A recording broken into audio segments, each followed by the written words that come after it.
It just so happens we have Terry Darby, who's the placement officer for Hearing Dogs New Plymouth. Kia ora, Terry, how are you doing? Hello there, how are you? I'm absolutely fine, and you? Good, and thank you so much for waiting, by the way. Now, No problem. did you hear what you said there? It speaks to perhaps the lack of awareness around or visibility of disability, that some of us didn't even know that hearing dogs existed. Yes, we do get that an awful lot, actually. The actual association has been around since 1998 in New Plymouth, and we have at the moment currently 70 dogs placed from way down in Invercargill up to Warkworth in the North Island. So, you know, we have been about for a while, but I think they're less obvious in some ways because of the size of them, I suppose. I think guide dogs and disability dogs tend to be larger dogs, usually Labradors, and ours, like you say, a little Maltese Shih Tzu cross.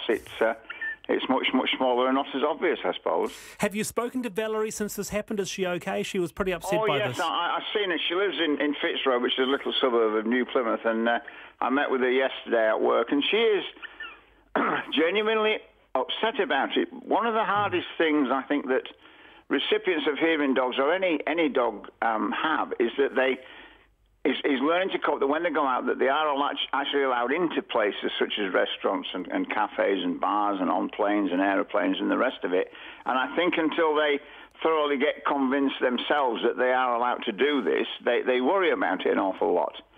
So Valerie's now had the dog for about 3 years and had really quite got the hang of it. And I think she's genuinely been knocked back quite some way by the attitude that was taken by this particular lady at the time.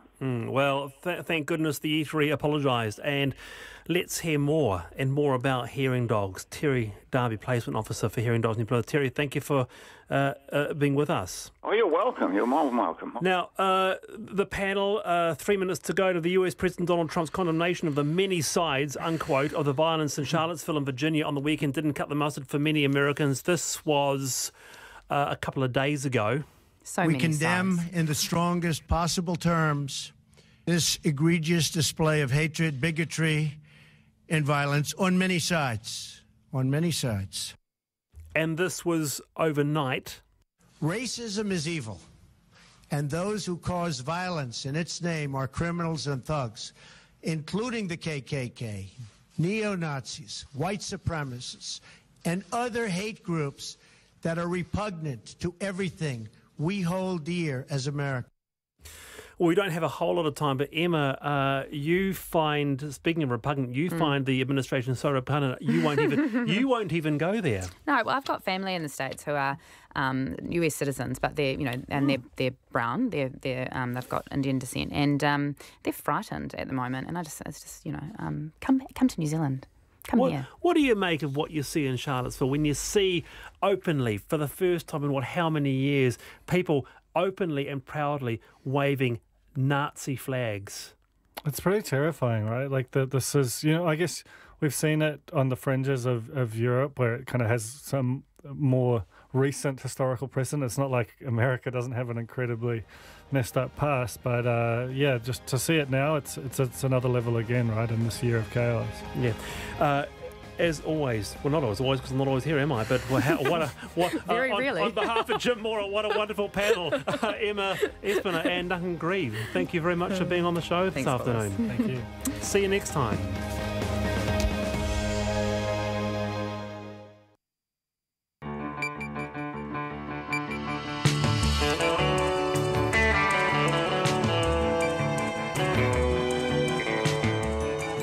Kia ora everyone. Tonight on Checkpoint we can reveal Rowley Heki has effectively been on the run since September. Also tonight, Julie Bishop is going off across the Tasman. We look at this story in greater depth.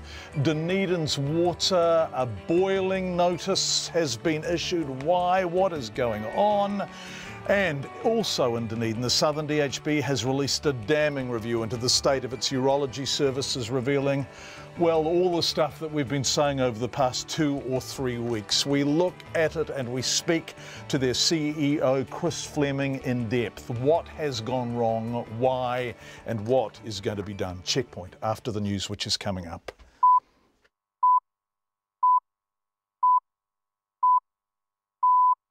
RNZ News at 5. Kia ora, good afternoon. Ko Katrina Batten tēnei. The Foreign Minister Jerry Brownlee is accusing the Labour MP Chris Hipkins of allowing himself to be used in an attempt to bring down the government of another country. The Labour leader has reprimanded Mr Hipkins for getting involved in questions related to Australian citizenship. Australia's Deputy Prime Minister, Barnaby Joyce, has been caught up in the controversy, and Foreign Minister Julie Bishop says she'd find it very difficult to build trust with a Labour-led New Zealand government. Mr Brownlee wouldn't comment directly on that statement. What I would say is it's extraordinary that a New Zealand Member of Parliament has allowed himself to be used by a party in a different country with an intent to bring another party in that country down. It's quite extraordinary. I just don't think we've seen anything like this before. Jerry Brownlee. The Labour leader Jacinda Ardern says it's highly regrettable Ms Bishop has chosen to make false claims about the Labour Party. Meanwhile, Ms Ardern is not ruling out a capital gains tax being introduced in the first term of a Labour-led government. If elected, Labour would set up a working group to consider any major tax changes. I'm not preempting what that review will find, in the same way that the government, when they campaigned in 2008, did not preempt the work that their 2010 taxation report would find. But I am maintaining our right and ability to act on its findings and do the right thing when we're in government. The Labour leader Jacinda Ardern. Cancer patients in Dunedin who are waiting long periods for prostate and bladder treatment are at significant risk. That's the view of a highly critical report released by the Southern District Health Board today. Our health correspondent Karen Brown has more. Rising staff concerns about the urology service led the DHB to commission an external review of it. The reviewer's report says there's a rift between clinicians and senior managers in Dunedin, with cancer specialists regarding the local service as chaotic. The report says there's a significant level of clinical risk among patients waiting long periods in Dunedin, and urgent action is needed. It says changes there cannot wait for the planned hospital rebuild, which is 5 to 7 years away. Ko Karen Brown tēnei. 4 parties have pledged that if they're part of the government after next month's election, they'll take immediate action to have the Pike River mine safely re-entered. Labour, the Greens, the Māori Party and United Future have signed an agreement this afternoon undertaking to set up an agency that would take over responsibility for the mine from Solid Energy. They say the purpose of re-entry will be the recovery of human remains and the collection of evidence. The widow of one of the victims, Anna Osborne, says the MPs have put aside their differences to do the right thing. This is my husband who went to work that day and didn't come home, and there's been no justice. There's been no accountability. This is history in the making. The fight that we thought was over a few years ago has now reignited. Anna Osborne says the signing is history in the making. An Auckland woman has been found guilty of murdering her 2-year-old grandson. Jermaine Ngafo died of severe head injuries in December 2015, 5 days after Kathleen Elizabeth Cooper threw him down the hallway of her house in Clendon. Eva Corlett reports. Cooper and her family members remained emotionless as the forewoman read out the guilty verdict. The High Court jury had deliberated for 9 hours over whether Cooper was guilty of murder or manslaughter. The Crown had argued that she knew the assault would probably kill him. The defence lawyer told the jurors they had to be satisfied the Crown had proved murderous intent. Cooper has been remanded in custody for sentencing in October. Ko Eva Corlett tēnei. The Dunedin City Council says it won't know until tomorrow if there's a major health risk from untreated water running in taps this morning. Water from a disused reservoir was let into the city's pipes in central and north Dunedin last night, and thousands of people have been told to boil tap water for at least 4 days. There are fears of a repeat of the Havelock North contamination crisis, and the council says it's taking no chances. Its chief executive, Sue Bidrose, says it sent water samples for testing, but the results will not be returned for 24 hours. It's 5:04. Sport, and the Wellington Phoenix squad for the upcoming A-League season has been settled now that 30-year-old Serbian striker Andrija Kaludjerovic has signed. Kaludjerovic already has some experience of the club's management team from playing under the new assistant coach Rado Vidicic in Brisbane in 2015. General Manager David Dome says he's delighted with the signing. We had a good look at a number of strikers around the world, and then Andrea came up through one of Rado's obviously worked with him before. He had a strong desire to come back to this part of the world. In fact, he got out of his contract in Thailand, specifically come down to work with Dario and Rado again. We're really happy with Andrea and the jigsaw puzzle coming together now. David Dome. Meanwhile, the All Whites have suffered a setback to next month's World Cup qualifiers against the Solomon Islands, with defender Tommy Smith ruled out with a hamstring injury. Smith, who plays for English Championship side Ipswich Town, will be out for 6 weeks. Warriors prop Ben Matalino has been handed a one-match suspension for a shoulder charge against Raiders lock Elliot Whitehead. The 28-year-old made an early guilty plea for the infraction during the Warriors' 36-16 loss at Mount Smart last week and will miss this Friday's match against South Sydney. And it's being reported that former world #1 golfer Tiger Woods had 5 different drugs in his system when he was arrested on suspicion of driving under the influence in May. That's the news. Citizenship. The New Zealand High Commission contacted me to advise that, on the basis of preliminary advice from their Department of Internal Affairs, which had received inquiries from the New Zealand Labour Party, they considered that I may be a citizen by descent of New Zealand. We weren't involved in that, and I don't know why Mr Joyce has named us in that way. And a new immigration record. The big missing piece of the jigsaw puzzle in my mind is that nobody actually says out there, well, how big are we actually planning for? All welcome at Morning Report with Guy Espiner and Susie Ferguson, weekdays from 6. Then on 9 to noon, keeping our health records safe from hackers with Microsoft's global health information security guru. And after 10, we farewell the beloved overnight RNZ presenter Lloyd Scott and look back on his 53 years in broadcasting and acting. Join me, Catherine Ryan, on 9 to noon after Morning Report on RNZ National. Met Service weather through to midnight tomorrow. Northland fine, apart from isolated showers in the west until morning. Auckland, Coromandel and Bay of Plenty, isolated showers, clearing later tomorrow.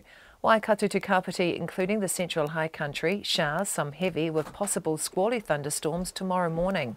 Gisborne and Hawke's Bay, fine. Wairarapa and Wellington, mostly fine, but scattered rain developing overnight, clearing tomorrow morning. A few showers return in Wellington tomorrow night. Nelson and Marlborough, fine, apart from scattered rain tonight or early tomorrow and a few showers about Nelson and the Sounds tomorrow evening.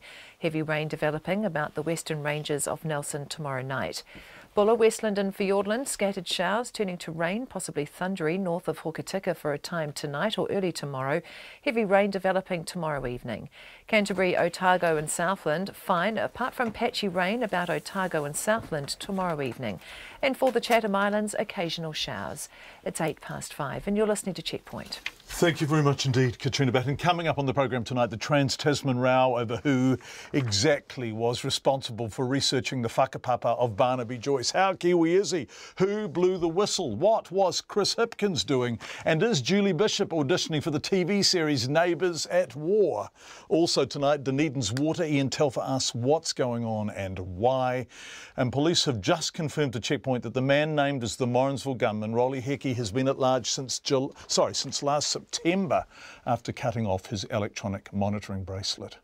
But we begin tonight where we've spent much of the past 3 weeks inside Dunedin Hospital. Today, the external review of urology services at the hospital was released. Now, some of what we've covered in the past 3 weeks has had nothing to do with urology.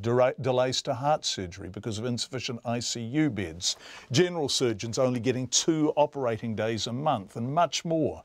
But the review was into a urology department that was clearly under pressure and clearly making patients wait too long for treatment, even after cancer diagnosis. And that's what we'll look at tonight. We begin with this look back over our coverage of the past 3 weeks. We've always felt the public system would be there in a time of need, and clearly in this situation, it's not. Murray has elevated PSA levels. It can be a signal of several benign conditions, but it can also be an early indicator of prostate cancer. Understandably, the 67-year-old wants to know more. So he went to see his GP, and his GP referred him to a specialist at Dunedin Hospital. The letter I received from the Southern DHB says this referral has been given a priority of urgent, with a capital U for some reason. The recommended average waiting time for referrals to the urology service is urgent within 3 weeks, semi-urgent within 6 weeks, routine within 4 months. So Murray was urgent with a capital U, 3 weeks recommended waiting time, but he will wait much longer than that to see a specialist. And that's not for a biopsy or surgery. Those lists are separate. Currently, the estimated wait time for your appointment is 12 weeks. Murray contacted Checkpoint after listening to the Health Minister, Jonathan Coleman, speaking on our program on August 4th. Obviously, urology in Dunedin is a problem. It's been described to me today as a toxic department. They've got to sort their act out there. They've got to provide the radical prostatectomies, the urgent testing that people like those, really good down-to-earth New Zealanders we've just heard from deserve and should get. And Murray isn't the only person waiting and waiting. Paul Schofield was diagnosed with prostate cancer in February after paying for his own biopsy. So you've had a biopsy, you've been diagnosed with prostate cancer, you've been told by the hospital initially that there needs to be surgery and it needs to be done relatively expeditiously. Yes. It hasn't happened and you really haven't heard from anyone since. No. Are there other people that you know of in a similar position? I understand there are, from, communications I've had, that yes, there's other people waiting for surgery too. Some of them have been waiting for some time. How many do you know? I was told 7. Ewan Kirstens is waiting too. In December last year, his GP found Ewan had elevated PSA levels and an enlarged prostate. I wasn't even seen in the hospital just for the initial cursory examination until March. And at that point I was told I'd get a biopsy within a month or two. After 3 months, I rang up and they said it was now looking like it'd be 4 months from that point. And I rang up again a few days ago and they now said she couldn't even tell me when it would be and that they were still working their way through people from December. Murray, Paul and Ewan, their situations aren't new. Back in 2015, Dave McLean had an enlarged prostate and developed an infection. He describes the pain as unlike anything he'd ever experienced before. Extreme burning. Yeah, it was as if the penis was immersed in boiling water. Dave had a catheter inserted. It stayed in for months until he had surgery at a private hospital, thanks to his employer's health insurance. And the price of the surgery without Southern Cross cover is around about $10,000. Wait a sec, the price of the surgery, why didn't you have this in the public system? Yeah, we would have to ask the public system. It would seem, when I asked the GP, if it was normal to go so long with a catheter before deciding, he said that, in his opinion, it would not be normal. But that's just the way the public hospital system was. How long did you have a catheter in for? 5 months. The damning external review of the Southern DHB's urology service identifies major flaws in the way the department is run. It says, and I quote, there is a significant level of clinical risk within the long-waiting patients at the Dunedin site. It says some patients are 3 years overdue for a follow-up. Surveillance cystoscopy is up to 1 year overdue, while, quote, major oncology cases can wait for 6 months or longer for surgery. That's major oncology cases. The review says there's also a poor understanding of the size of the patient population being treated and the demands the department needs to meet. It identifies a rift between clinicians and senior managers. And Murray, who doesn't have private health insurance, says he's no longer prepared to wait weeks for a diagnosis. Having decided that 12 weeks was going to be an awfully long time to wait for an initial consultation, which is all it was to be, I went back to the GP, and between us, we talked it through and decided that a private consultation could be held quite soon, and indeed within a few days, within 2 days, a letter arrived from the clinic arranging an appointment, which is about 4 weeks from now. During our coverage of the story over the past 3 weeks, the chairman of the New Zealand Urological Society, Stephen Mark, told us the waiting times were, and I quote, a crisis of patient care. Over the weekend, the DHB published an apology in the Otago Daily Times newspaper to patients it said had been waiting too long for treatment. Urology Service Clinical Leader Alistair Hepburn, who has previously spoken to Checkpoint, has responded to the report by saying he hopes it will, and I quote, translate into a real improvement in the delivery of the urology service to our patients who, frankly, deserve better, end quote. But Murray says whatever changes may happen, the fact remains the public health system has not been up to scratch. Time is of the essence to at least know where you stand, what the situation is, and it does seem to be failing in providing that timely information.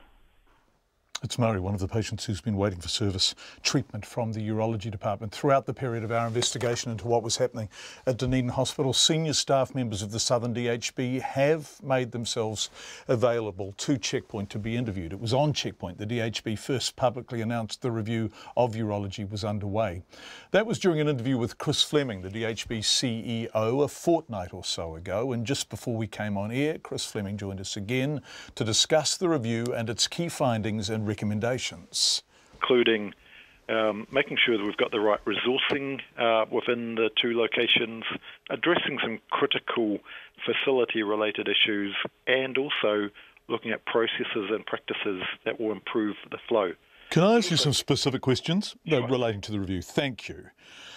Discussion of key observations. Point B, serious clinical events have already occurred and will continue to occur. Can you tell me what they are? Well, look, the mere fact that, as you know, there are 11 patients that have been waiting longer than the expected time for significant procedures in terms of the radical prostatectomies. Any delays can create problems in terms of ongoing care. Did those delays create problems in terms of ongoing care in some cases? Look, what I'm told is where a patient with a malignant condition such as prostate cancer has delays in making diagnosis and in reaching definitive treatment, there is undoubtedly a risk of progression of the cancer. This may not present initially, and it may be some time later that's understood, perhaps years after the treatment. So has this put patient well-being, health, at risk? It does put patient health and well-being at risk, and we just need to do much better. You do? Yes. It says, key observations, number 2, there is a significant level of clinical risk within the long-waiting patients at the Dunedin site. Is that good enough? No, it's not good enough, and do I agree with it? Yes, I do. What was the longest wait, Chris, of those 11? The longest wait is 191 days. So what's that, 6 and a bit months? Yes, completely unacceptable. After diagnosis, after cancer diagnosis? Yes. So why has this been allowed to happen?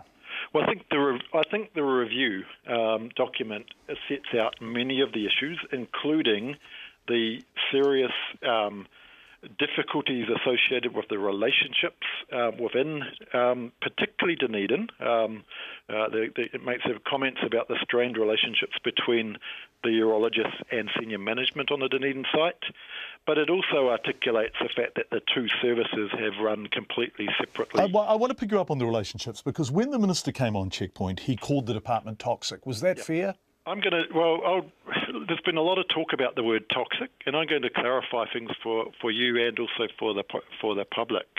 I indeed talked about a toxic culture within Southern DHB relating to this issue. Right, so did the Minister get that word from you? The Minister got the word that I said that it was a toxic culture. That is not, however, to be confused with individuals. We have some great urologists and we've had great managers working within the environment, but it has created problems that have put patients at risk that cannot move forward. Isn't it a response to the fact that patients are at risk. I'm going to read from the report. Clinicians in Dunedin all express frustration and anger because they feel they are not listened to and that they have been misled. What is toxic, actually, is that you have clinicians who give a damn about their patients, who haven't, as you have already admitted in this interview, and as the report is explicitly clear on, been able to treat people as quickly as they want, who have been saying to their managers, this isn't good enough. I agree, but however, I would point out relationships require significant effort from all involved. So when the Minister came on Checkpoint and repeated you by using the word toxic, actually what he was doing was casting aspersions against a group of clinicians who were lobbying managers really hard to do better for their patients, wasn't he? No. Well, can I just finish? The urologists have indeed reported that a significant contributory factor to the whole situation was a lack of confidence that the issues they were raising were being addressed. The senior management the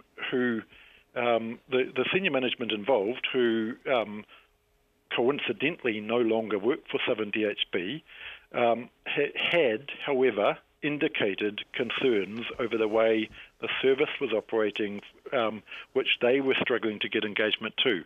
And so the situation should not have got to that position. We should have all done something different. And the thing that I am pleased about is the work over the last couple of weeks.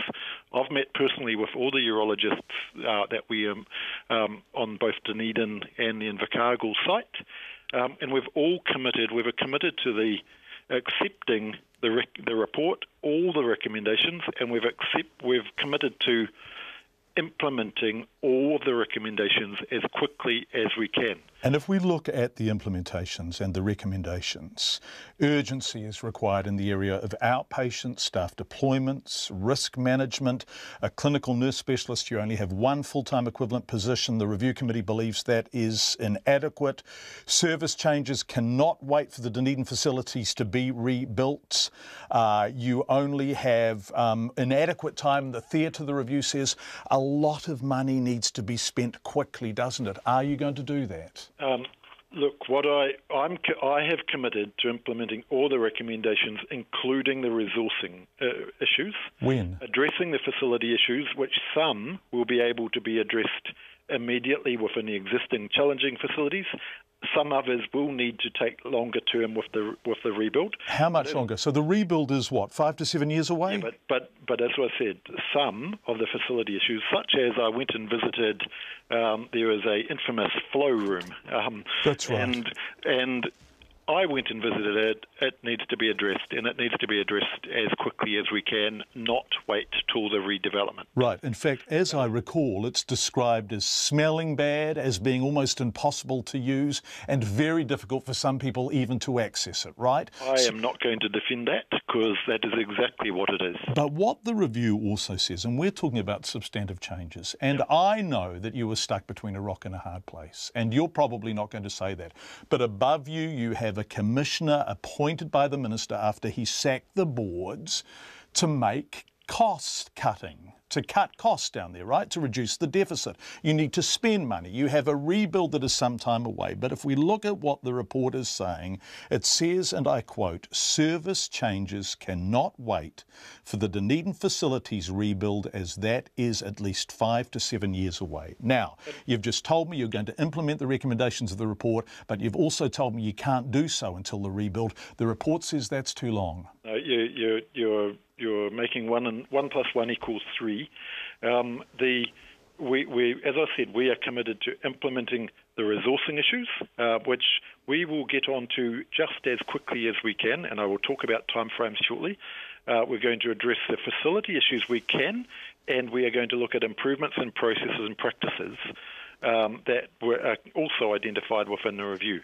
What we've asked for is one of the reviewers to come back immediately and develop an implementation action plan with management and the urologists involved. And we're also going to have that implementation action plan independently peer-reviewed to make sure we're stretching ourselves as far and as fast as we can. The commissioner team have the report. They have identified and tasked me with implementing all of the recommendations. And when you get to some of the tougher issues, for example, the theatre capacity, we are having to critically look at what can we do, because we cannot wait 5 to 7 to 10 years for the new hospital. We are going to have to find interim solutions, which will include working with our private providers, but it will also look at, can we expand capacity within the environment we're in. It's Chris Fleming, CEO of the Southern DHB. The Health Minister, Jonathan Coleman, declined to be interviewed. In a statement, he says the DHB now has a path ahead to ensure its urology services are brought up to standard. We'd love your feedback on this. You can text us 2101. You can email us checkpoint@radionz.co.nz. And of course, we are on Twitter and Facebook. We'll be back in Dunedin shortly to look at the state of their water. But first, the Australian Foreign Minister has hit out at the Labour Party here, saying she would find it, quote, very difficult to build trust, end quote, if Labour was in government. The Labour MP Chris Hipkins has found himself in the middle of a trans-Tasman row, high volume one, after he asked parliamentary questions about citizenship following a conversation with the Australian Labour Party. It was revealed yesterday that Deputy Prime Minister Barnaby Joyce is the latest Australian politician to be caught out in the country's dual citizenship controversy after it was found out he holds New Zealand citizenship through his father, who was born here but went to Australia in 1947. This is a bizarre story, and it ain't getting any less so. Here's our political reporter, May Heron.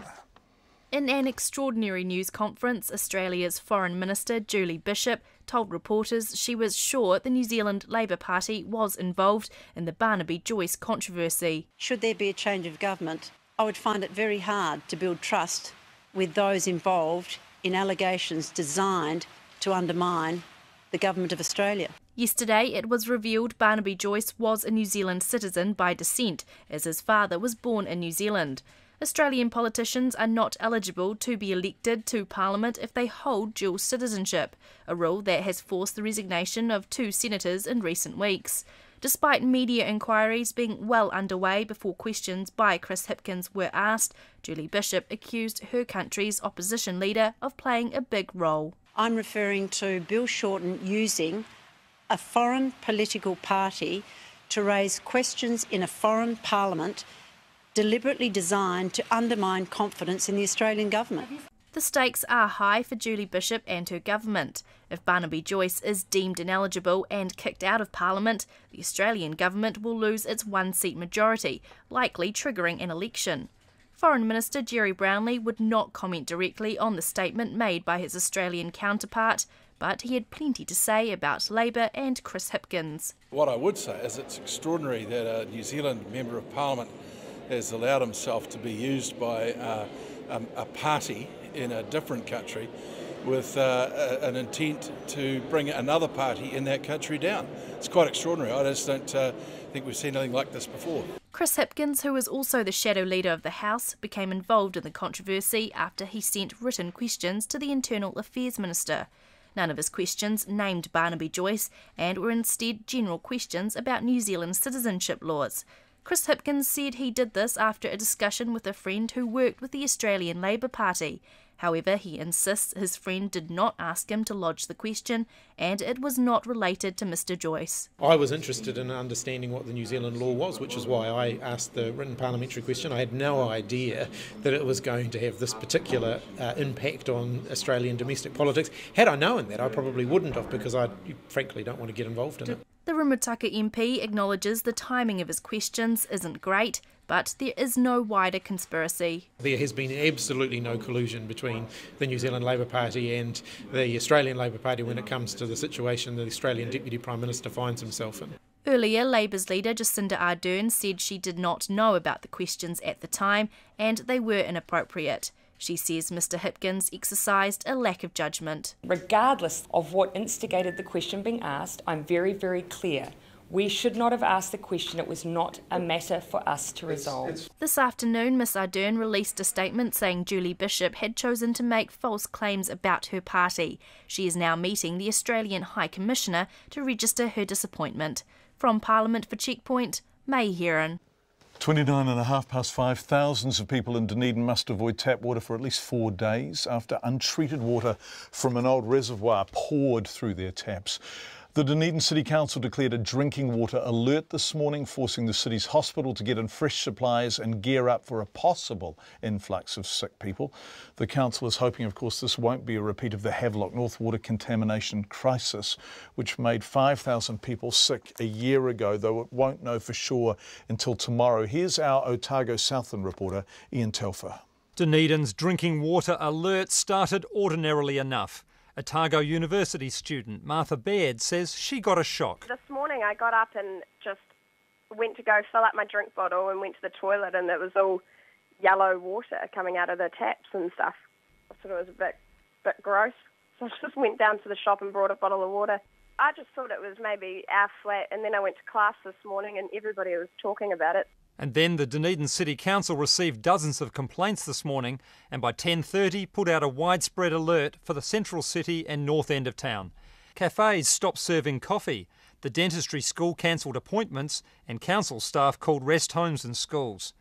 Otago University issued a warning to its 20,000 staff and students. Government ministers were notified, including Dunedin-based Michael Woodhouse, who says it's too early to say how serious it is. Premature to speculate, and I haven't had any advice about that. Obviously, I'm very concerned to ensure that all the people in the central and northern areas that are affected by this are aware. Schools, hospitals, there's a lot of businesses in that area, and obviously they'll need to know to take precautionary measures. But the Dunedin City Council knew pretty quickly what caused it. Its chief executive, Sue Bidrose, called an early afternoon news conference to explain it had wrongly sent water from the disused Ross Creek Reservoir down old pipes into the drinking supply. Dr Bidrose says staff were trying to drain the reservoir into a creek, but ended up venting it through pipes the council thought it had closed off 30 years ago. She says no one yet knows the health risk. Because this isn't a town supply reservoir, it hasn't been used for quite a long time, it's not tested, and it's not tested for drinking. So there is a health risk. The hospital are aware of this, and their civil defence bunker has been activated in case people get, for example, vomiting and diarrhoea. We don't know the level of risk because, simply put, we weren't testing this water because it wasn't supposed to be being drunk. Dr Bidrose says samples of the water have been sent off for testing, but the result won't come back until the middle of tomorrow. Dunedin Hospital activated its Emergency Operations Centre in case hundreds of people fell ill, but so far there have been no reports of sickness. But the hospital was caught up itself and forced to switch to bottled water and getting fresh water from tankers. 2 schools are in the affected zone, along with 1,700 houses and more than 800 businesses. 8 tankers have been dispatched to supply drinking water at places around the city until 10 o'clock tonight. Supermarkets saw a run on bottled water, and they're bringing in more from Christchurch and Auckland. The council's Sue Bidrose warns people need to take extra precautions until at least Friday night. We really want people to keep up boiling water for the next 3 days. We don't want people to start drinking it again, even if it looks clear, until we're sure that every skerrick of water and every potential bug is out of the pipe network. Public health officials should know by tomorrow if this was just a scare or something more serious. In Dunedin for Checkpoint, Ian Telfer.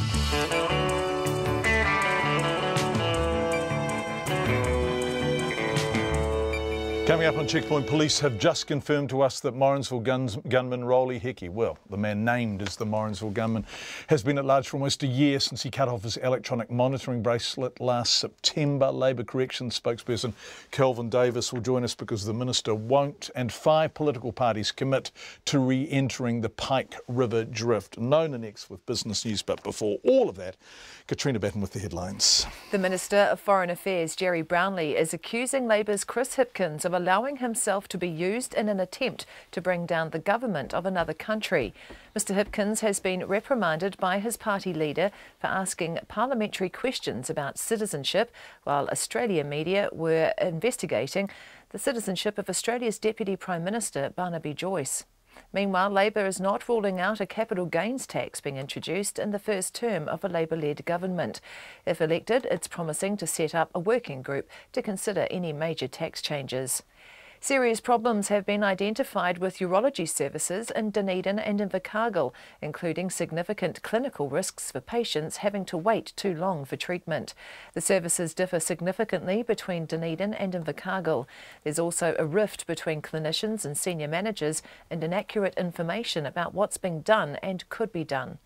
4 parties have pledged to take immediate action to re-enter the Pike River mine if they become part of the next government. Labour, the Greens, the Māori Party and United Future have signed an agreement undertaking to set up an agency that would take over responsibility for the mine from Solid Energy. The Dunedin City Council won't know until tomorrow if there's a major health risk from untreated water running into taps this morning. Water from a disused reservoir was let into the city's pipes in central and north Dunedin last night, and thousands of people have been told to boil tap water for at least 4 days. 58 endangered lizards have been found stuffed inside a discarded lunchbox at the Christchurch Botanic Gardens. Tourists found the box last Friday and the Conservation Department wants to track down the culprits. It says the lizards were found in horrific conditions and only 4 were still alive. Those are the headlines. I'm back at 6 o'clock. Which is 34.5 minutes away. Thank you, Katrina. Let's turn to business news now with Nona Peltier, who is on the other side of me in the Auckland studio. The New Zealand Super Fund, Nona, has sold shares in some of the world's biggest companies to reduce what? Its investment in firms that have exposure to climate change. Right. So some 300 companies that they've invested in are involved. They've basically cut their investments in these particular companies, and they include some big names like ExxonMobil, Shell, BP, that kind of size, large companies. That has reduced their exposure in their passive funds, which basically account for about 3/4 of their portfolio. Now they're going to start looking at their active investments as well and clean them out. Now the reason they're doing that, their Chief Investment Officer, Matt Winneray, says it's really to reduce their exposure to those companies that are involved in climate change. And we have a little bit of Matt Winneray talking about that. This is an investment decision, so this is clearly not an ethical decision at this stage. However, it is an investment decision. We've reviewed the risk that we think is posed by climate change more broadly to our portfolio, and we've reduced that risk. And that's the Superfund's Chief Investment Officer, Matt Winneray. Now, so it's kind of interesting. We'll see what happens with that. But basically, it was not an ethical investment decision. It was basically to reduce their economic exposure, because they think that the risk has not been properly priced into those shares. So over the longer term, they think that that's going to be a smart decision for the super fund, which has a long-term investment horizon. Right, that's a really interesting point of clarification. So are they explicitly saying, sorry, because I was fussing around and moving papers and working out what's coming up next, are they explicitly saying that wasn't an ethical decision? No, they're doing it for economic reasons, because they think that because in the long term, the pension fund is really about a long-term investment decision. They're saying that in the long run, this will be a better investment decision than if they sort of hang on to them for now, because they don't think that the risk of that climate change poses to these companies have been actually factored in. Into their value, their market value. Eventually they think it's going to pay off for them. So they're taking a long-term view. Absolutely fascinating. What's been the response to that? Have people been talking about it? I don't know. To be honest, I sort of sit in my newsroom there. I'm not really sure. We didn't go out and talk to people on the streets, but I think that people are aware that climate change is a risk, and we're seeing that more and more in investment decisions. And this particular company, the fund, is involved in investment decisions that are part of a global movement. Absolutely, and they're also involved in ethical decisions on behalf of people who are starting KiwiSaver at a very, very young age, that's right, and may have it for decades. But that isn't the driving force. They're saying, hey, it's the risk is there, and it's time to pay attention to it. Yeah. So. Right. What else happened on the markets? Yeah, thank you, Nona. Yeah, thank you. Well, we're still in the reporting season. We're going to have Fletcher billing tomorrow. Today, though, we had Somerset, which is a retirement village operator. Their first half net profit rose 78%, and that's a lot of it was to do with revaluations of the property. So they develop retirement villages. They did very well. Their share price rose 3%, finished up 15 cents to $5.05. And that helped propel our market index, NZ Top 50 Index, up 2/3% to another record high, as you might imagine, 52 points to 7,814. That's because Yeah, North Korea apparently isn't going to bomb Guam just yet, according to the market sentiment. They're thinking that North Korea is buttoned back to bits. So. And also fascinating that Donald Trump came out and made explicit. We're going to talk about this next, actually.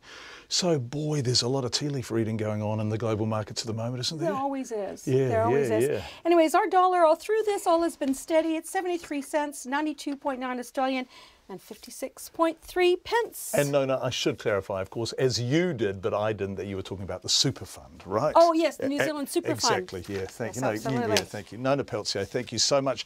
Let's go to Washington. Donald Trump has bowed to pressure and condemned by name the white supremacists and neo-Nazis who incited violent demonstrations in Charlottesville, Virginia at the weekend. The US president labelled their racist views evil after 2 days of really equivocating in his statements. One woman was killed during the clashes in Charlottesville after a man drove a car into a group of anti-racism protesters. He's been charged with murder, and today in court he was denied bail. Here's the BBC's John Sopel from Washington. Vacation suspended. The President returned to Washington this morning from his holiday to meet the Director of the FBI and the Attorney General following the weekend violence in Charlottesville. Clear! Meanwhile, in the University of Virginia town, there were scuffles outside the court where James Alex Fields appeared this morning on murder charges after a car ploughed into anti-racism protesters. Oh my God! Oh my God! People are badly hurt! Oh my God! Badly hurt! The President's everyone's to blame response and silence until now lit a firestorm of criticism. So why has Donald Trump been so unusually tongue-tied over this? Well, the number of fully paid-up white supremacists may be relatively small. The number who have sympathies is probably far larger. And they were among the most vociferous supporters of him last November. Certainly, his surrogates have condemned the far right. But Donald Trump reluctantly so. Today, 48 hours on, a dramatic shift in language from the embattled president.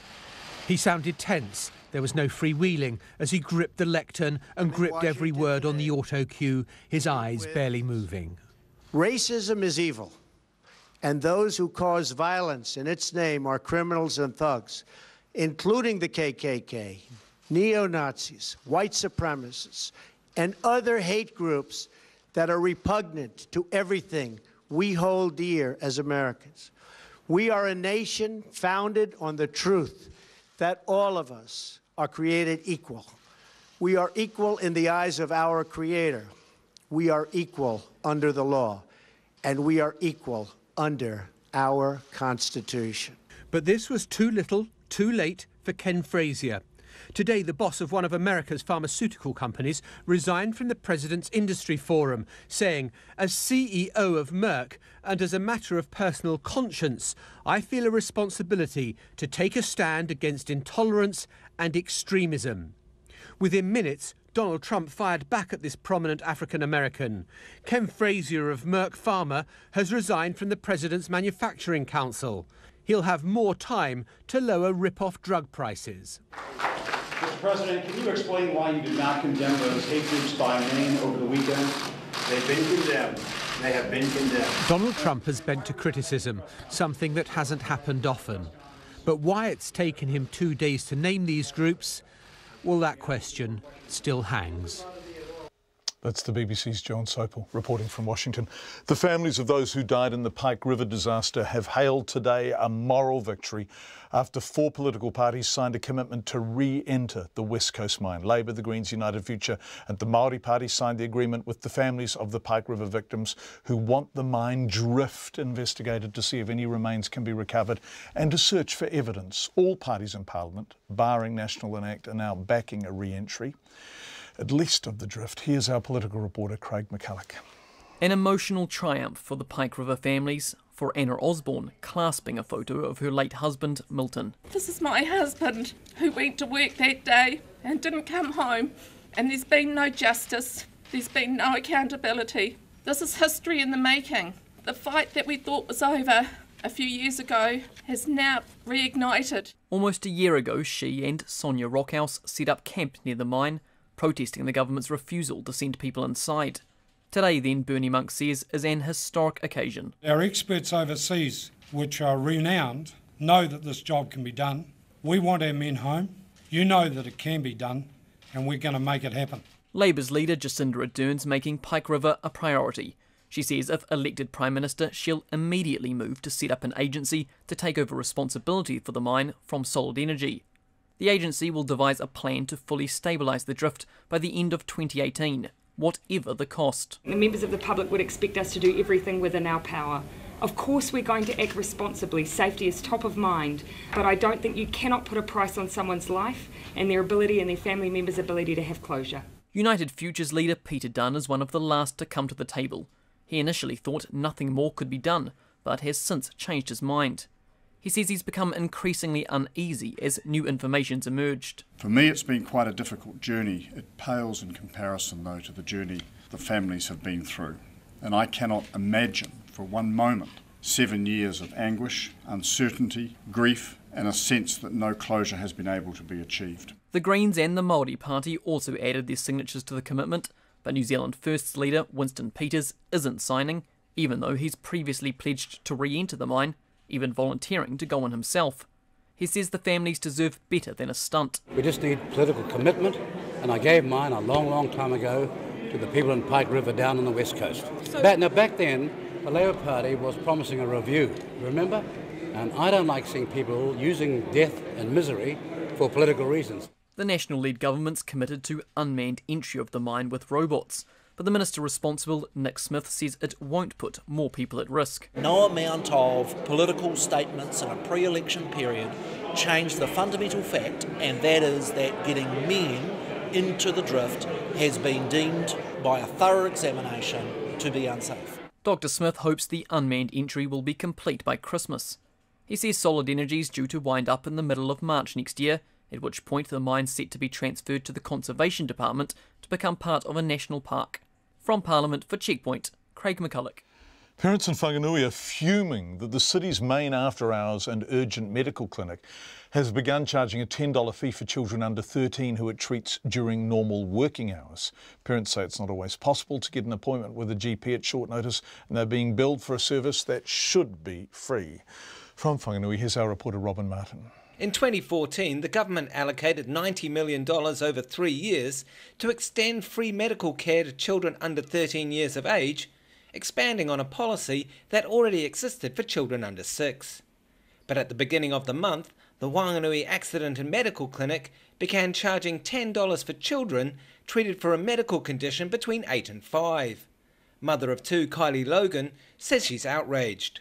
I guess as parents, we're really reliant on having an after-hours service or an overflow service because there's such a lack of GP time available.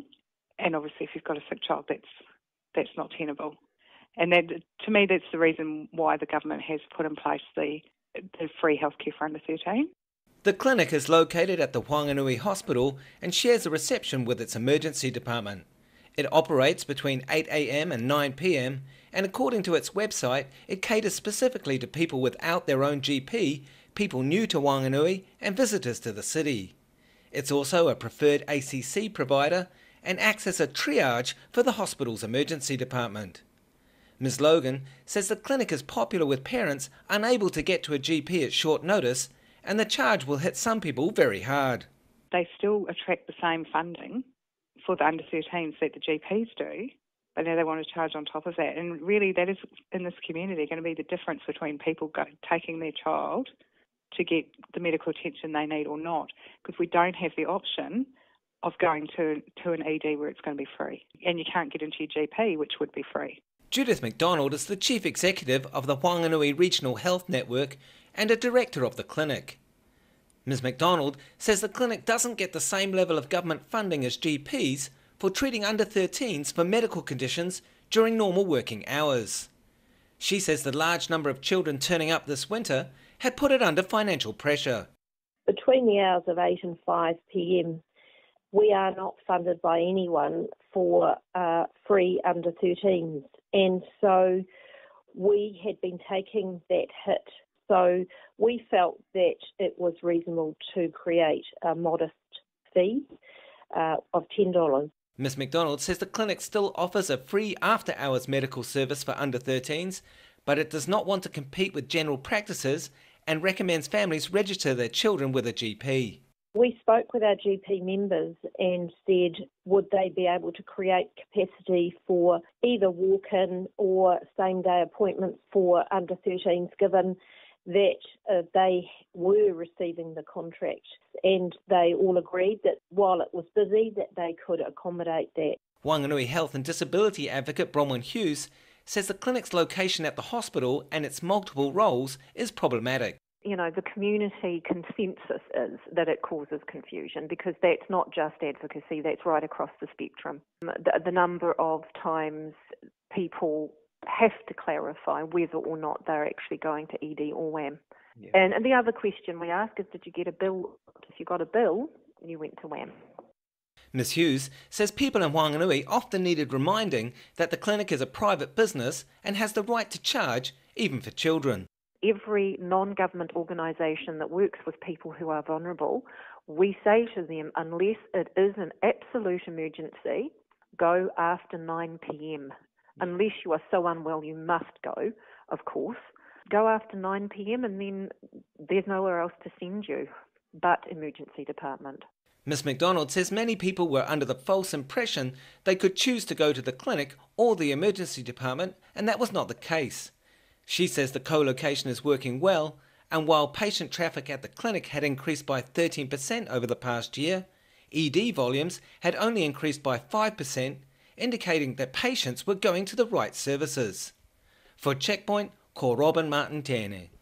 The Labour Party is now leaving the door open to introduce a capital gains tax in its first term if it's elected to government. That's a change of position under its new leader, Jacinda Ardern. Looking at this for us is our political editor, Jane Patterson.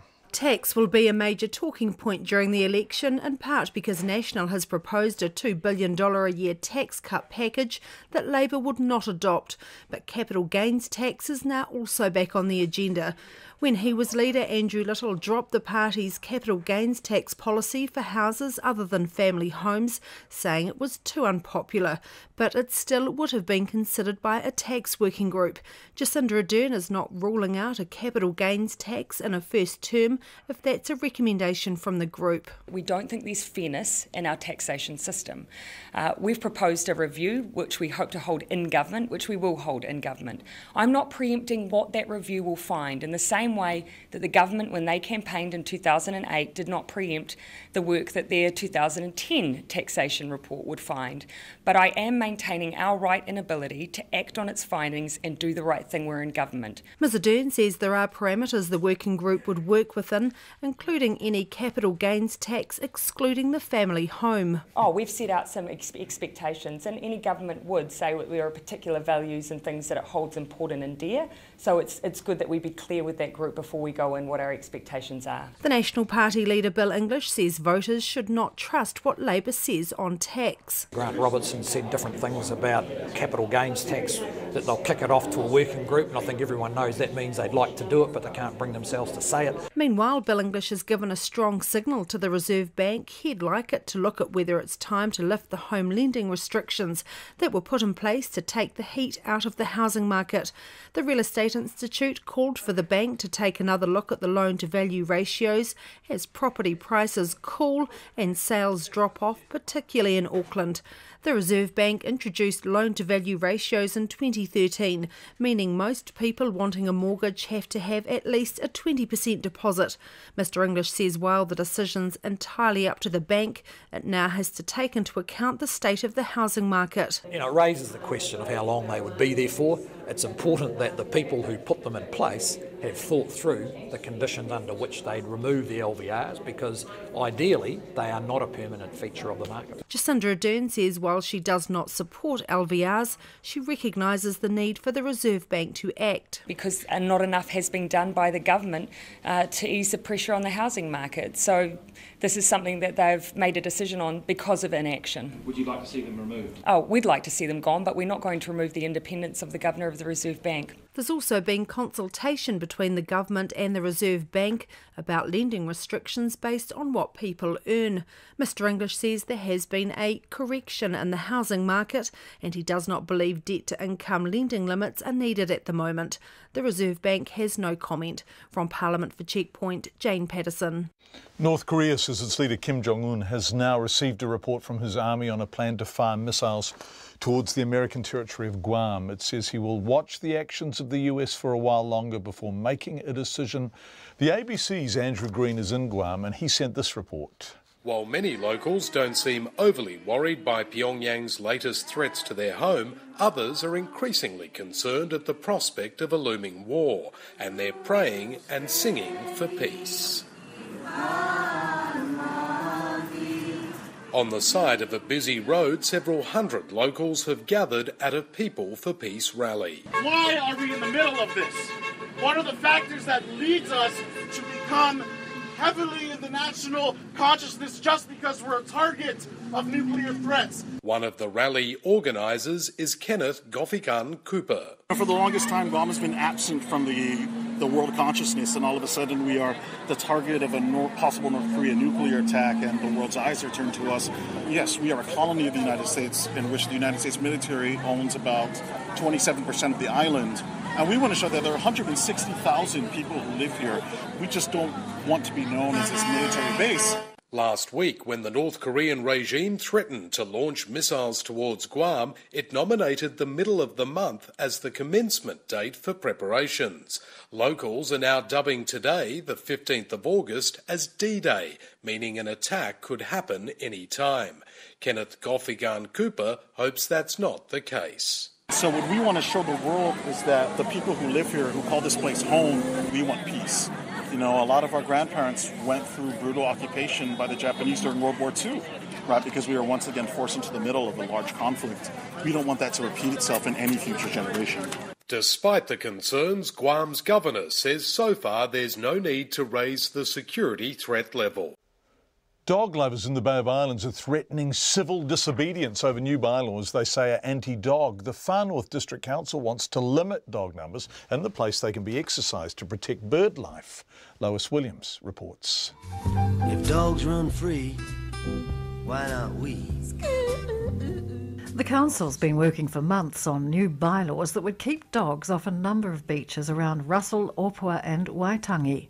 It would also limit dogs to one per household in areas where kiwi still live in the wild. That's practically the entire Russell Peninsula. But dog owners in the Bay of Islands say the restrictions are unfair to dogs and their responsible owners.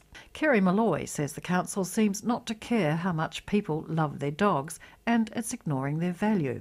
The dogs are very much part of their lifestyle. It's good for our health. It increases our habit of walking. It's good for our mental well-being. Dogs have a huge impact on us as a community, and the council seems to be ignorant of this fact or unaware. Lauren Powell from Orongo Bay near Russell says over the years the council's become progressively meaner to dogs and their owners. She takes her bulldog everywhere, including local cafes. But if the bylaw goes through, she says she'll have to take him over to Opua on the ferry to play on a beach. Over the years that I've had dogs, we used to have them on Long Beach and they could sit with you on a Saturday and then sort of only this area and this area, and then that got to sort of almost no area, and then it was before 9 and after 6, and then it got leash only. And I mean, you know, more and more people come in and holiday there, but the owners that pay the rates and everything that are getting punished. But local conservationists are welcoming the stricter bylaws. Brad Windust from the Bush Bay Action Group says dogs are the biggest threat, not just to kiwi in the wild, but also to shorebirds. He owns 2 dogs himself, and yes, sometimes he takes them to a beach, one with few birds. But Mr Windust says both dotterel and kiwi will go extinct from the mainland in just decades if dogs continue to run free. For example, in Waitangi, we've got one of the largest flocking sites for endangered New Zealand dotterel, and there's up to 50 live there, and every day people walking their dogs down the beach, they have to take to the air and fly off as dogs chase them. It's just constant harassment. Every year they try and breed there, and never have they ever hatched an egg. The dogs just keep chasing them away. Kerry Malloy says responsible dog owners keep their dogs well away from cordoned off nesting areas on Northland beaches, and the council shouldn't punish all dog owners for the sins of a few. You know, maybe your dog might chase a seagull or two, but is anybody going to be upset about that? The Far North Council's Services Manager, Dean Myberg, says the new bylaw is designed to protect people, other animals and native wildlife from roaming dogs, and the council's had 300 submissions on it. But it was unaware of the opposition from Bay of Islands dog lovers until a public meeting yesterday. None of these bylaws or the policy of the bylaw has not been agreed to by council, so at this point nothing different or new is in place. But you are looking at it? We are looking at it. We are listening to the voice of the community. Both Kerry Malloy and Lauren Powell say that's probably a good idea because the council wouldn't have the resources to police what they see as draconian rules if disgruntled dog owners chose to flout them. Dogs run free. For Checkpoint, Lois Williams. That is all.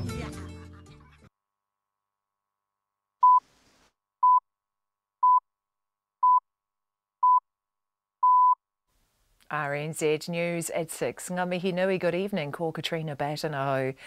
The Australian Prime Minister Malcolm Turnbull has accused the Australian and New Zealand Labour parties of collusion. The Deputy Prime Minister, Barnaby Joyce, discovered last week he holds New Zealand citizenship, which could disqualify him from Parliament. The discovery follows inquiries into the Department of Internal Affairs by Australian media and parliamentary questions from the New Zealand Labour MP Chris Hipkins. Mr Turnbull told Parliament in Canberra there's been a conspiracy. No one's ever doubted the loyalty of the Deputy Prime Minister to Australia.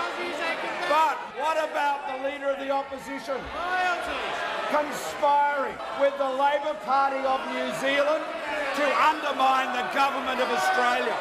Malcolm Turnbull. Foreign Minister Julie Bishop said earlier she'd find it difficult to trust a Labour-led New Zealand government. It's just been revealed that the gunman being sought after a shootout with police in Morrinsville has been on the run for almost a year since cutting off his electronic monitoring bracelet last September. Rolly James Heke has been urged to surrender and not to implicate his family and associates. A 4-hour siege of a house in Morrinsville last night was called off when he wasn't found. The people living there are helping the police with their investigation. The police believe the 36-year-old is armed and dangerous and say he shouldn't be approached. The Southern District Health Board says it accepts all the recommendations in a highly critical report on its urology services. The report by external urology experts says long waits by cancer patients in Dunedin pose significant clinical risks and urgent action is needed. It also says changes to the services at Dunedin Hospital cannot wait for a planned hospital rebuild there, which is 5 to 7 years away. The DHB Chief Executive Chris Fleming told Checkpoint the board will act as quickly as possible on the recommendations. We are committed to implementing the resourcing issues, which we will get on to just as quickly as we can. We're going to address the facility issues we can, and we are going to look at improvements in processes and practices that were also identified within the review. Chris Fleming of the Southern DHB. The Ministry for Primary Industries is describing a Southland Dairy Company's treatment of its cows as one of the worst animal welfare cases it's seen in the South Island dairy sector. Invercargill-based Castle Rock Dairies and 2 of its managers, Dean McMillan and Jared Matthews, have been collectively fined close to $60,000 after pleading guilty to 8 charges under the Animal Welfare Act.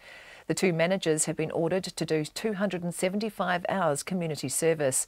A ministry spokesman, Gary Orr, says the company failed to maintain lanes to cow sheds on 2 properties, and that made hundreds of cows severely lame. He said 193 had to be euthanised and 761 required veterinary treatment. 14 vets had to spend weeks on the property. Fewer than half of the insurance claims on homes in the Upper South Island damaged by last November's Kaikoura earthquake have been settled so far. The latest Insurance Council update shows 43% of residential claims have been settled or partly settled, but almost 90% of assessments are done. The Council's Chief Executive, Tim Grafton, says it's a lot further ahead with the claims process than it might have been now that insurers are acting as agents for the Earthquake Commission and managing most of the building and contents claims. We are at a stage that is far, far more advanced than we were with respect to Canterbury, albeit acknowledging that Canterbury was a different scale of earthquake and an earthquake series rather than primarily a single event. Tim Grafton says the total value of claims arising from the quake has reached nearly $2 billion. A man who killed a teenage skateboarder in a hit and run in West Auckland in January has been sentenced to up to 4 years in prison. Zheng Hang Yu had pleaded guilty to killing 16-year-old Jacob Pakura in New Lynn. Yu, a Chinese national who worked as a truck driver, was charged with dangerous driving, causing death, dangerous driving and failing to stop. After the sentencing in the Auckland District Court today, Detective Sergeant Ash Matthews says Mr Pakura's family had been living their worst nightmare over the past 7 months.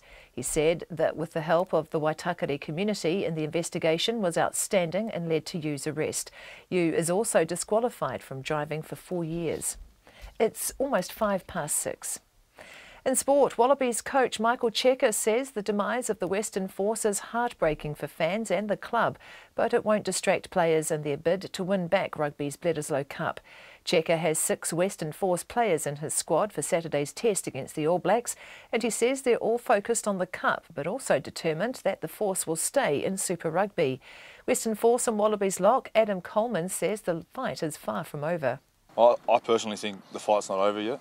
And so does the rest of rugby WA community in Western Australia. And I think if we keep our mindset like that and really focus on, keeping rugby alive for the Western Force, I think it will go a long way. Adam Coleman. Warriors standoff Kieran Foran has been named in the team to take on the Rabbitohs in Sydney this Friday. Foran missed last week's 36-16 defeat to the Raiders because of a shoulder complaint. Wellington Phoenix's new signing says he's excited about what the club is trying to achieve this season. 30-year-old Serbian striker Andrea Kaludjerovic, who's signed a 1-year deal with the Phoenix, says he likes the plan of new coach Daria Kalazic. I heard about good ambition of the club this year, that this year is a plan that will be to make the best result in history of this club. Everybody want this, and I have same ambition, and that's why I come here, because I always play for the biggest ambition. Andrea Kaludjerovic, that's the news. Tonight on Nights, Liat Collins talks about Jewish approaches to death and mourning, and why Israelis are big fans of the new Wonder Woman movie. We have a window on the world of Pakistan, and the oral historians trying to record eyewitness accounts of that country's partition with India, while our historian, Peter Clayworth, focuses on the rise of the Labour Party at the end of the First World War. On Nights with me, Brian Crump, after the news at 7 on RNZ National. Met Service weather through to midnight tomorrow. Northland fine apart from isolated showers in the west until morning. Auckland, Coromandel and Bay of Plenty isolated showers clearing later tomorrow. Waikato to Kapiti, including the central high country, showers, some heavy with possible squally thunderstorms tomorrow morning. Gisborne and Hawke's Bay fine, Wairarapa and Wellington mostly fine, but scattered rain developing overnight, clearing tomorrow morning. A few showers return in Wellington tomorrow night. Nelson and Marlborough fine apart from scattered rain tonight or early tomorrow, and a few showers about Nelson and the Sounds tomorrow evening. Heavy rain developing about the western ranges of Nelson tomorrow night. Bulla, Westland and Fiordland, scattered showers turning to rain, possibly thundery north of Hokitika for a time tonight or early tomorrow. Heavy rain developing tomorrow evening. Canterbury, Otago and Southland fine apart from patchy rain about Otago and Southland tomorrow evening. And for the Chatham Islands, occasional showers. It's coming up to 6:08 and you're listening to Checkpoint. Thank you very much indeed, Katrina Batten. A gunman who remains at large in Waikato has been urged to surrender and not implicate his family and associates. Police are searching for Rolly James Heke after a shootout with police on the outskirts of Morrinsville early on Sunday morning. Police have confirmed to Checkpoint this afternoon he has been at large for nearly a year after he cut his electronic monitoring bracelet last September. The Minister for Corrections is Louisa Upston. Her office insists it's a matter for police, so we asked Police Minister Paula Bennett for comment. Her office says the matter is operational. Labor's Deputy Leader and spokesperson for Corrections, Kelvin Davis, says it's unbelievable. He joins me now live. Kia ora, welcome to the program. Yeah, kia ora, John. I have the media statement from the Police Media Centre, the 22nd of September last year. Police seek Rowley Heke. Police are seeking to locate Rowley James Heke, who's wanted for breach of bail conditions. That's almost 12 months ago. Yeah, that's right. It sounds like the Minister of Corrections and the Minister of Police are playing a game of pass the hot potato here. They don't want to take responsibility. The only reason police are going hard out now is because this guy, Heke, shot at them. He could have shot at anyone over the last 12 months. This is terrible. The minister, it's a terrible reflection on the ministers. There's been a lack of transparency. It shouldn't have taken the media probing to find out this information. And the fact that neither of the ministers of correctional police want to really take responsibility is an indictment on them. I'm just looking at a media release related to 10-7, episode 4. This is from March 2017. So what's that, a few months ago? Police in Wellington have issued a warrant to arrest Rowley James Heke for charges including importing methamphetamine. So he's still on the run from his bail breach in September. They issue a description. Then they say he's gone on the run after cutting off his electronic monitoring bracelet, and police warn that he is not to be approached because he's also considered dangerous. So by this stage he's out for what, 5 or 6 months, and he remains at large? Yeah, absolutely. And what sort of actions were taken to find this guy beforehand? 5 months after he escaped, they're putting out a all points bulletin on a TV show. The public has been kept in the dark, and now that the serious situation. We just lost Kelvin Davis there. This is a fascinating issue because, of course, he was electronic monitoring. It looks like he cut his electronic bracelet. So on the one hand, there is a compelling case to say a guy charged with importing methamphetamine described by the police as dangerous should not be on electronic monitoring and, in fact, should be remanded in custody. But, of course, our jail cells are full with people being remanded in custody whilst on bail, and there is a call for less of it. So I did want to discuss that balancing act with Kelvin Davis, but he's gone. We'll try and get him back. It's 11 minutes past 6. The Southern DHB CEO says 11 men have waited too long for prostate cancer surgery at Dunedin Hospital, with 4 waiting more than 100 days and 1 waiting 191 days for an operation. It comes after a damning review released into the DHB's urology services today identified patients on its waiting list as being at significant risk. It said some patients are 3 years overdue for a follow-up, and major oncology cases, can wait for 6 months or longer for surgery. Late this afternoon, I spoke with CEO Chris Fleming and asked him to explain the serious clinical events identified in the report. The mere fact that, as you know, there are 11 patients that have been waiting longer than the expected time for significant procedures in terms of the radical prostatectomies. Any delays can create problems in terms of ongoing care. Did those delays create problems in terms of ongoing care in some cases? Look, what I'm told is where a patient with a malignant condition such as prostate cancer has delays in making diagnosis and in reaching definitive treatment, there is undoubtedly a risk of progression of the cancer. This may not present initially, and it may be some time later that's understood, perhaps years after the treatment. So has this put patient well-being, health, at risk? It does put patient health and well-being at risk, and we just need to do much better. You do? Yes. It says, key observations, number 2, there is a significant level of clinical risk within the long-waiting patients at the Dunedin site. Is that good enough? No, it's not good enough, and do I agree with it? Yes, I do. What was the longest wait, Chris, of those 11? The longest wait is 191 days. So what's that, 6 and a bit months? Yes, completely unacceptable. After diagnosis, after cancer diagnosis? Yes. So why has this been allowed to happen? Well, I think the review document sets out many of the issues, including the serious difficulties associated with the relationships within, particularly Dunedin.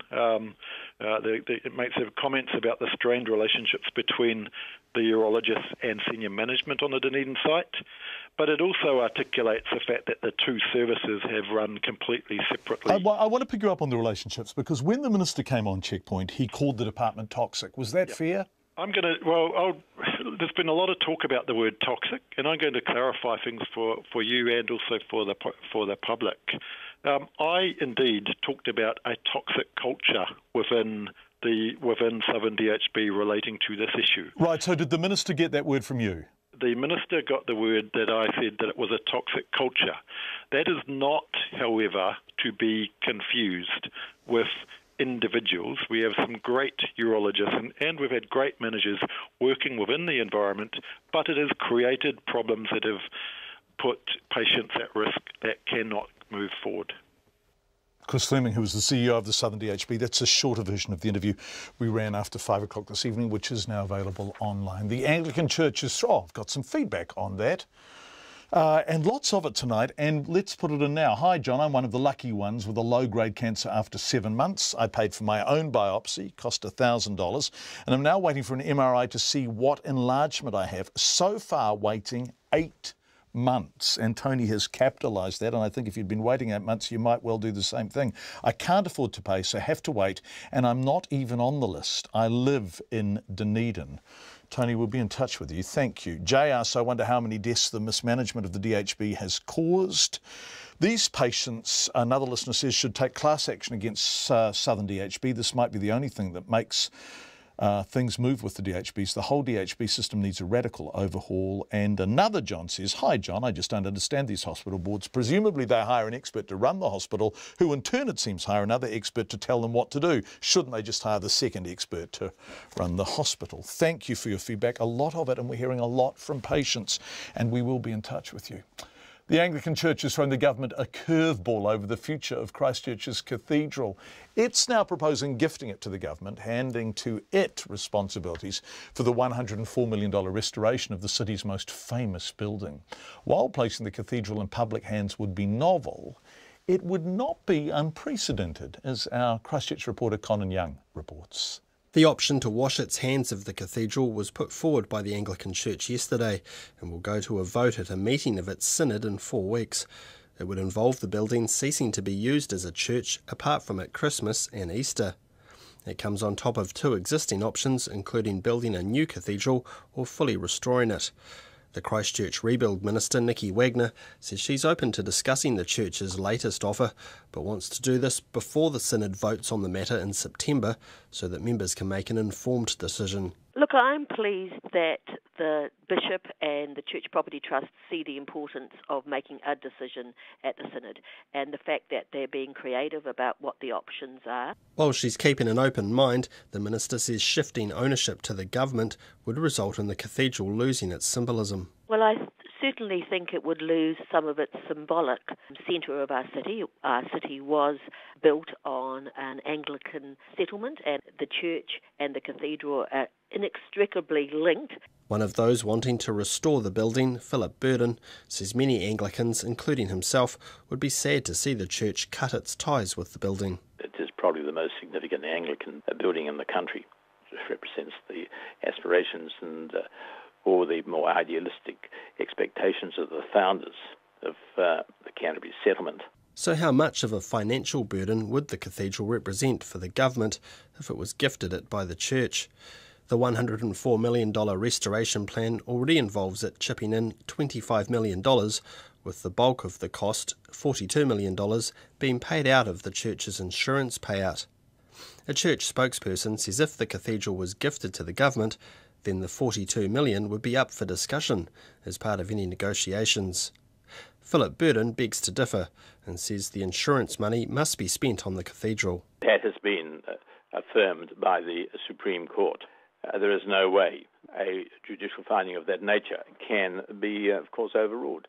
However, it is a negotiation, and I have no idea how it's going to play out. An example of how a publicly owned cathedral might work can be seen with Wellington's old St Paul's Cathedral. Facing demolition by the Anglican Church in 1967, the deteriorating building was purchased by the government and restored. An historian with a close connection to the church, Elizabeth Cox, says it's continued to play an important part in the life of the city ever since and hosts everything from weddings and funerals to concerts. Tens of thousands of people, or 100,000 people visit it as tourists every year, which is amazing. And then, as I say, all these other events, it's become an active part of the community and a part of the spiritual part of the city, even though it doesn't have a parish anymore. The Anglican Bishop for Christchurch, Victoria Matthews, declined to be interviewed ahead of meetings she has this week with church members about next month's vote. In Ōtautahi for Checkpoint, ko Konanyang tēnei.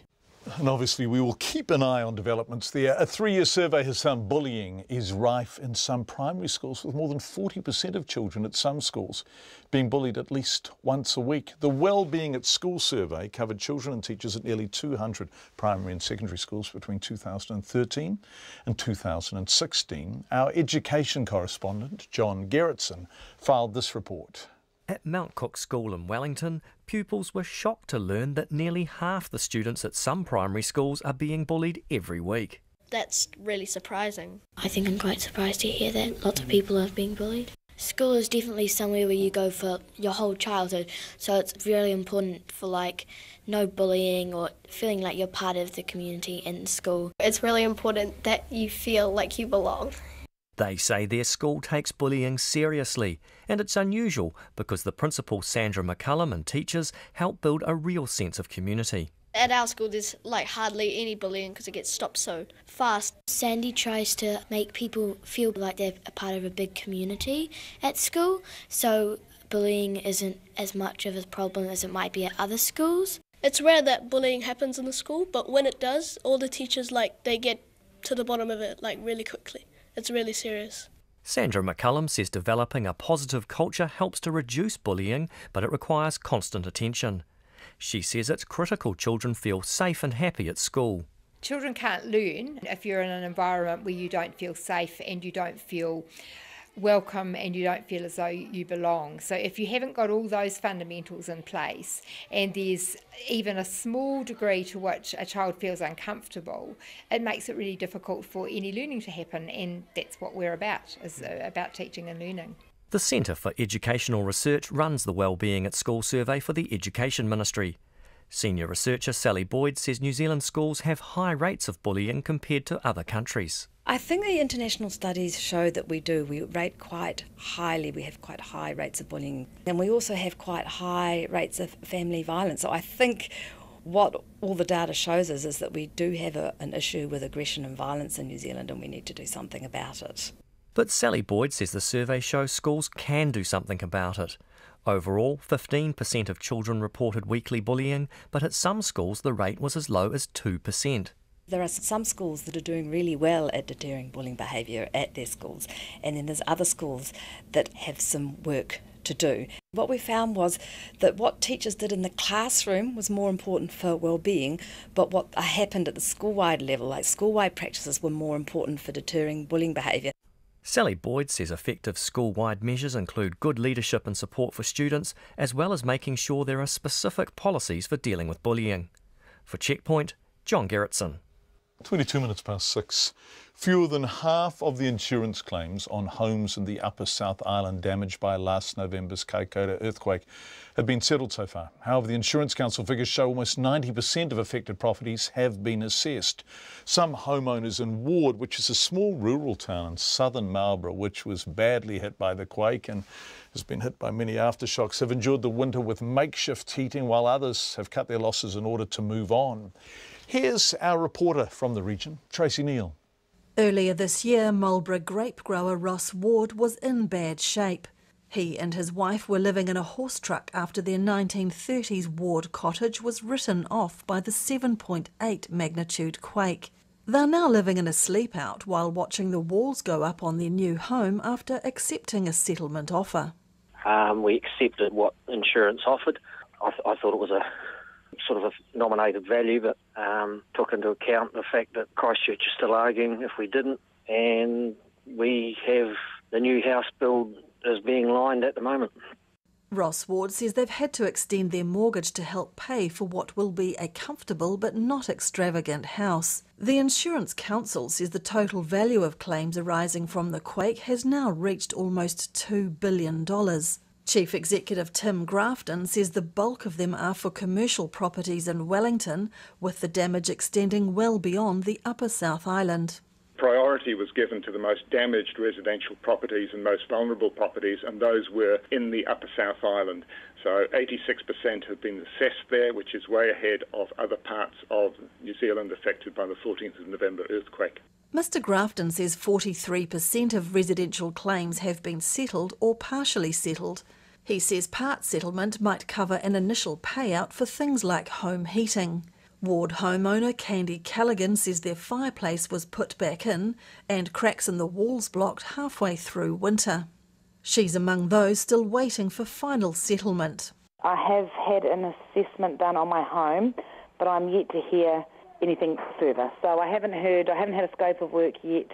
So apparently my assessment is with the quantity survey at the moment. Tim Grafton says they're still a lot further ahead with the claims process than they might have been had they stuck with a model traditionally managed by the Earthquake Commission. In this case, insurers are acting as agents for EQC and are managing most of the claims.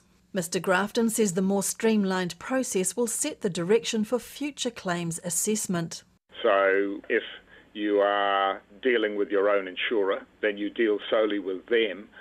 In Canterbury, what we saw was EQC, the insurer involved, multiple assessments involved.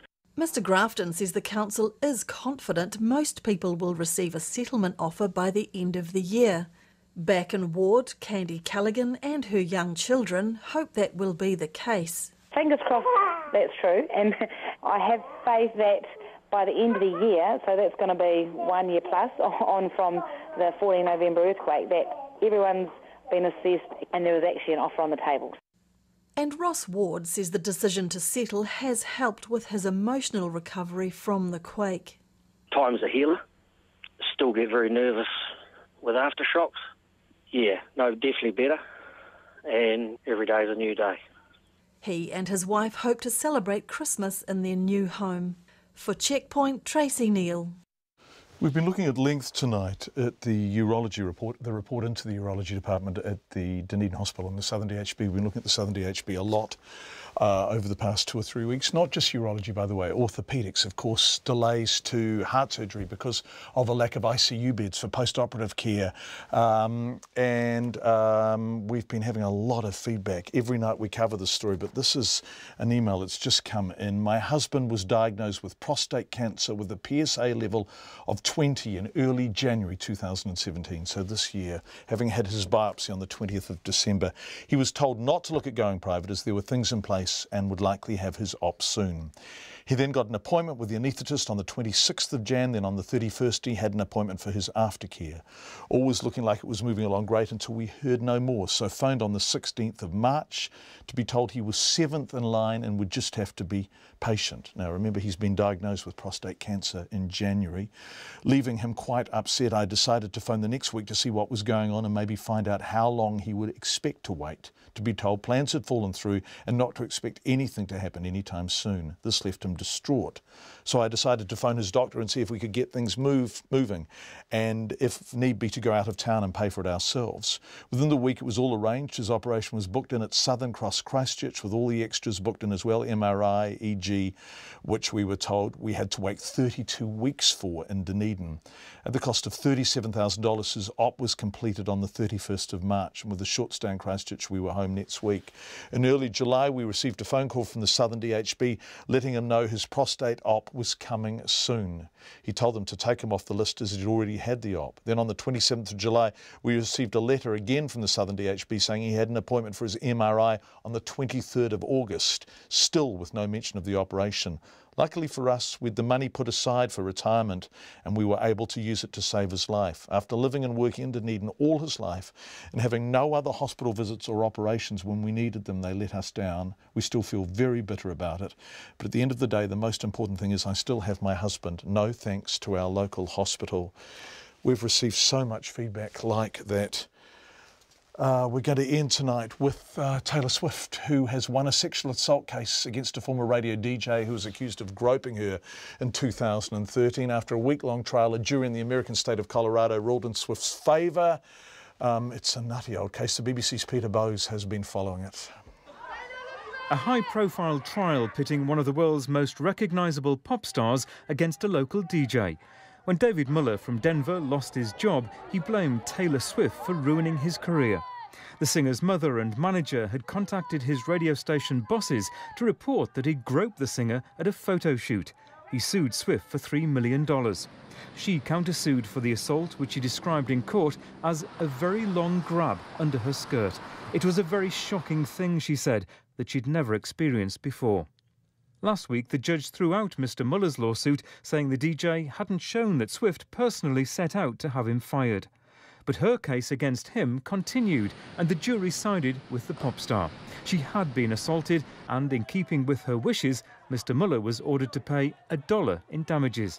In a statement, Swift thanked the judge and her legal team for fighting for her and anyone who felt silenced by a sexual assault.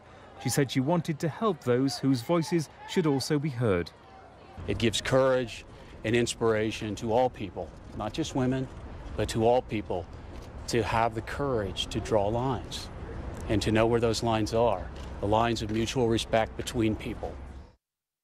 Taylor Swift, who's one of America's top-selling singers, said in future she'd be making donations to multiple organisations that help sexual assault victims defend themselves. Was the BBC's Peter Bowes reporting on a DJ who really was a bit of a... Oh, look, that's the time. It's time for us to go. 6:30. Thank you for being with us. We'll be back tomorrow at 5. RNZ News headlines at 6:30. Australia's Prime Minister has accused Labour parties on both sides of the Tasman of collusion over Canberra's dual citizenship controversy. Long waits by cancer patients in Dunedin are posing significant clinical risks. The gunman being sought after a shootout with the police in Morrinsville has been on the run for almost a year. Thousands of Dunedin residents have to boil their drinking water for at least the next 4 days, and Labour is not ruling out a capital gains tax. Our next news and weather is at 7. The Japanese multi-instrumentalist known as Cornelius has a new album, his first in a decade. I'm Nick Bollinger and I'll be reviewing Cornelius's mellow waves in the sampler. Elliot Childs will be diving into the surf-punk fusion of Guantanamo Baywatch, while I catch up with the latest from long-standing local singer and songwriter